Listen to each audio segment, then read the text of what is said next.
Hi guys, I'm Zach and this is GG Fistbump. I'm back again with another video and this time we'll take a look at the PlayStation Classic 1 year after its release. Is it still worth it? Roll the video.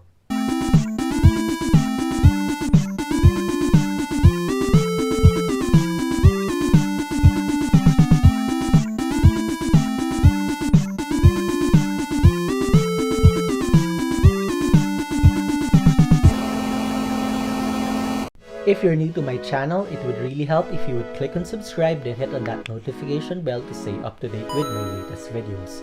I talk about video games, mostly Nintendo and Sony, as well as video game topics in the Philippines. When the PlayStation Classic was released back in December 3, 2018, there were a lot of disappointment in the game selection.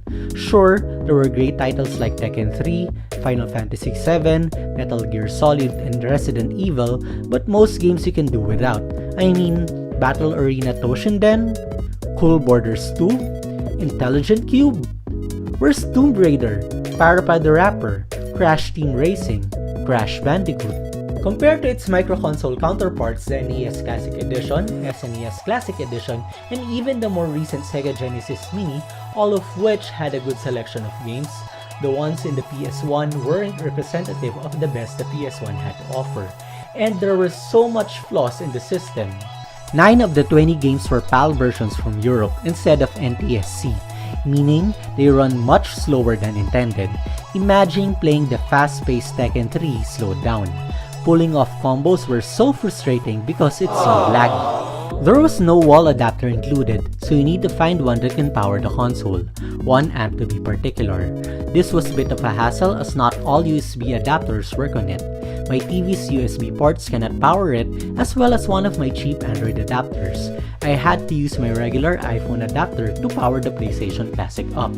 Although you can get the PlayStation Classic at about $30 in the US, in the Philippines, a brand new unit would still cost about $80 to $100, making it a really unattractive buy, unless you're a retro collector.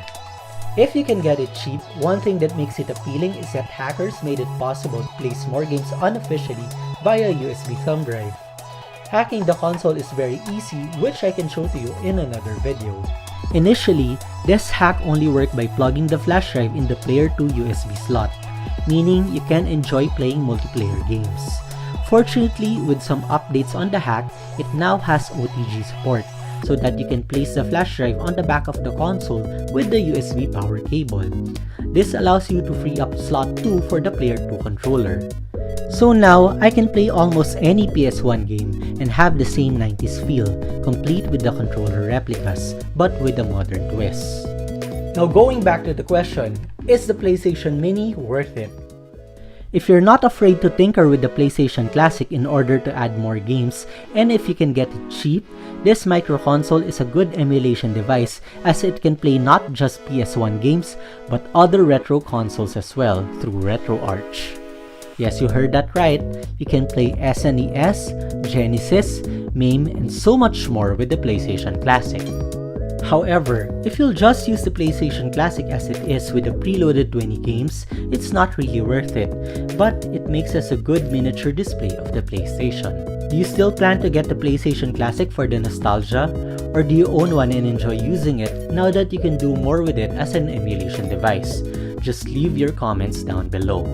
And with that, I think we're done. If you found this video interesting or entertaining, please like and subscribe to my channel, then hit on that notification bell for more content just like this. Again, I'm Zach, and this is GG Fistbump.